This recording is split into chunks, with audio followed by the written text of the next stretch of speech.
Hello दोस्तों, welcome to ICM channel. आज हम लोग यहाँ पे डिस्कस करने वाले हैं बजाज फिनसर्व और साथ साथ हम लोग यहाँ पे डिस्कस करेंगे बजाज फाइनेंस के बारे में। देखो, दोनों के बारे में हम लोग यहाँ पे एक साथ जानेंगे, दोनों का हम लोग यहाँ पे टेक्निकल भी डिस्कस करेंगे। और आज नहीं, मतलब जो गजब हो गया, ठीक है, आज बहुत दिनों बाद जो है बजाज फिनसर्व में आपको शानदार ब्रेकआउट यहाँ पे नज़र आ रहा है, शानदार यहाँ पे गेन भी दिखाई दे रहा है। तो क्या करना सही रहेगा और यहाँ पे न्यूज़ जो है क्या निकल के आ रहा है। तो देखो, ऐसे तो मैंने आपको कल ही बता दिया था कि ये न्यूज़ यहाँ पे क्या है, ठीक है, और ये किसके रिगार्डिंग आपको जो है कल गेन हो सकता है। और ये था यहाँ पे फंड रेजिंग के रिगार्डिंग। जो आप जानते हो कि पहले से रिपोर्ट के जरिए हम लोग को मालूम चल रहा था कि 8,000 से लेकर 10,000 करोड़ तक का फंड रेज यहाँ पे होते हुए दिखाई दे सकता है बजाज फाइनेंस के थ्रू, ठीक है। और यहाँ पर आपको न्यूज़ क्या देखने को मिला कि बजाज फाइनेंस सही में यहाँ पे आपको 10,000 करोड़ का यहाँ पे फंड रेज आपको कर रही है, जो ऑलमोस्ट यहाँ पे 8,800 आपको जो QIP के थ्रू और जो बचा हुआ है वो यहाँ पे PI के थ्रू, ठीक है। तो इसलिए यहाँ पर एक शानदार गेन है और कहीं ना कहीं यहाँ पे बजाज फाइनेंस भी जो 52 वीक हाई क्रॉस करते हुए दिखाई दे रहा है।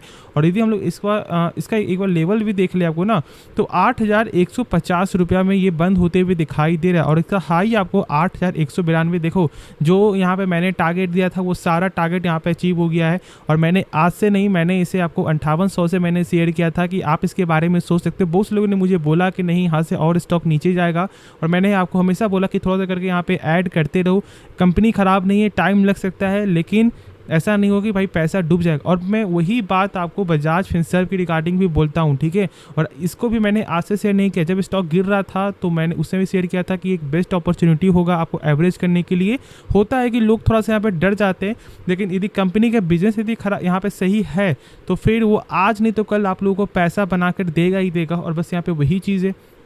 अब देखो, दिवाली के पहले तो यहाँ पे धमाका होना ही था और यहाँ पे अभी ही धमाका आपको हो चुका है। लेकिन जो मैंने यहाँ पे सारा जो न्यूज़ तो आपके साथ यहाँ पे शेयर कर दिया है, तो क्या इससे कुछ यहाँ पे फ़ायदा अभी होगा? तो हाँ, अभी यहाँ पे डेफिनेटली फ़ायदा आपको होने वाला है। और बाई होल्ड सेल के मामले में हम लोग डिस्कस करेंगे। लेकिन देखो, मैं सबसे पहले बता दूँ कि ये आपका पॉइंट ऑफ व्यू यहाँ पे होना चाहिए कि आप यहाँ पे क्या सोच रहे हो और आपका पर्पस क्या है। आप यहाँ पे शॉर्ट टर्म के लिए जाना चाह रहे हो या फिर लॉन्ग टर्म के लिए, या फिर आप यहाँ पे ट्रेडिंग पर्पस के लिए यहाँ पे जाना चाह रहे हो, ठीक है। तो चलो फिर हम लोग पहले इसका आपको टेक्निकल देखते हैं और पहले हम लोग यहाँ पे देखते हैं आपको बजाज फिनसर्व का, ठीक है। तो देखो, बजाज फिनसर्व यदि हम लोग एक बार आपको टेक्निकल देखें तो साफ तौर से एक गजब का यहाँ पे एक आपको बड़ा कैंडल यहाँ पे दिखाई दे रहा है।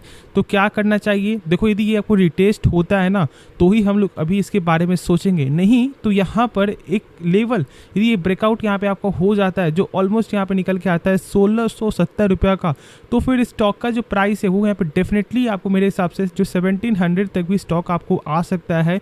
तो आप निश्चिंत होकर यहाँ पे अभी थोड़ा सा वेट कर लो।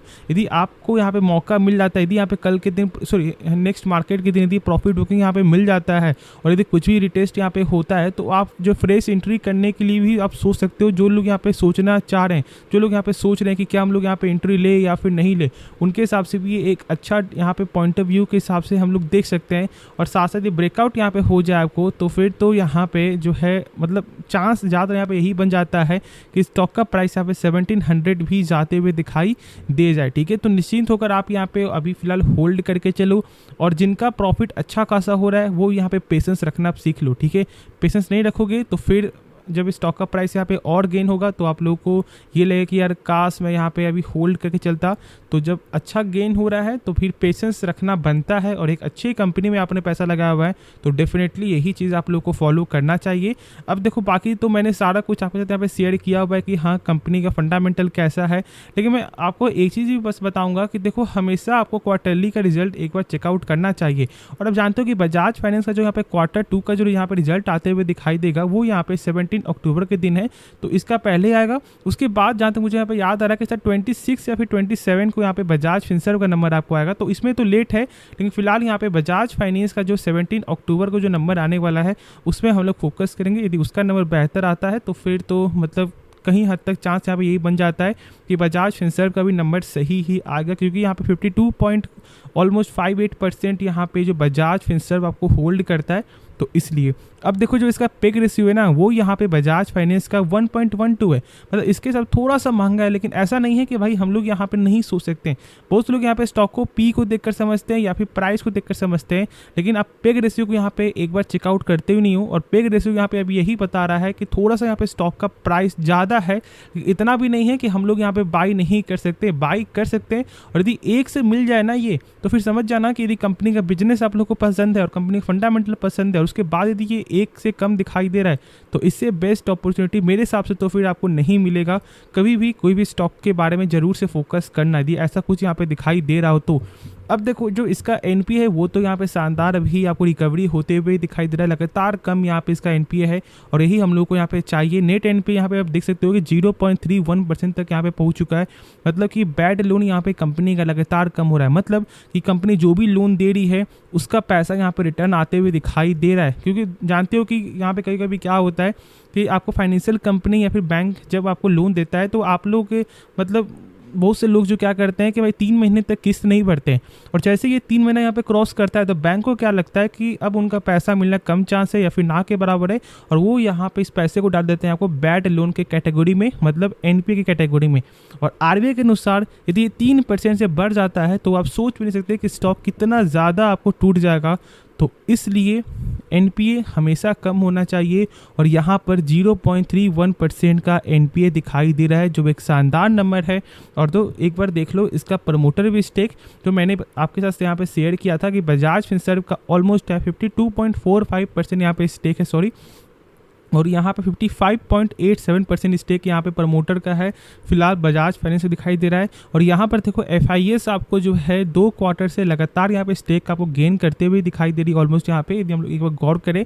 और डोमेस्टिक वाले का भी स्टेक एक बार देख लो 13% तक यहाँ पे जा चुका है। लेकिन देखो भाई पब्लिक का स्टेक, जब स्टॉक यहाँ पे गेन होता है तो लोग बेचना यहाँ पे स्टार्ट कर देते हैं, और जब लोग यहाँ पे गिरता है तो वो बेचना स्टार्ट करेंगे, ठीक है। और ज़्यादातर यहाँ पे क्या करते हैं लोग, यही प्रोसेस यहाँ पे करते हैं। और फिर उसके बाद जब स्टॉक गेन करता है, एक हाई प्राइस में जब स्टॉक यहाँ पे चला जाता है, उस समय भाई पब्लिक यहाँ पे स्टॉक को बाई करते हैं ये सोच करके कि शायद अभी चल रहा है यहाँ पे 9,000 रुपया, तो शायद 10,000 ये आपको स्टॉक जा सकता है। तो ऐसा नहीं करना है, ठीक है। हमेशा कंपनी का बिजनेस को समझो, हाई प्राइस मैटर नहीं करता, प्राइस मैटर नहीं करता है, मैटर करता है कंपनी का बिजनेस और आपका पर्पस। यदि पर्पस लॉन्ग टर्म के लिए है तो ये जो छोटे मोटे जो गिरावट आपका हो रहा है 10% 15%, उसमें आप बाइंग अपॉर्चुनिटी लेकर भी समझ सकते हो। अब देखो यदि हम लोग इसका यहाँ पे देखें बजाज फिनसर्व का आपको, तो बजाज फिनसर्व का जो यहाँ पे शेयर होल्डिंग पैटर्न है उसमें प्रमोटर का स्टेक यहाँ पे 60.79%, और साथ साथ देखो यहाँ पे एफआईएस का स्टेक भी आपको 7% यहाँ पे दिखाई दे रहा है, जो यहाँ पिछले क्वार्टर के हिसाब से अच्छा खासा यहाँ पे गेन है। और डोमेस्टिक वाले का भी यहाँ पे स्टेक जो है गेन ही होते हुए दिखाई दे रहा है। तो बेटर यहाँ पे आपको शेयर होल्डिंग पैटर्न यहाँ पे दिखाई दे रहा है, तो कोई शक वाली बात नहीं, निश्चिंत होकर आप यहाँ पे होल्ड करके चलो। बाकी जो डाउट बचे वो आप कमेंट में जरूर से पूछना, और आप इस वीडियो को भी लाइक कर देना, ठीक है। और साथ साथ आप लोग इस चैनल को सब्सक्राइब भी कर देना। तो मिलते हैं नेक्स्ट वीडियो में, तो तब तक के लिए धन्यवाद।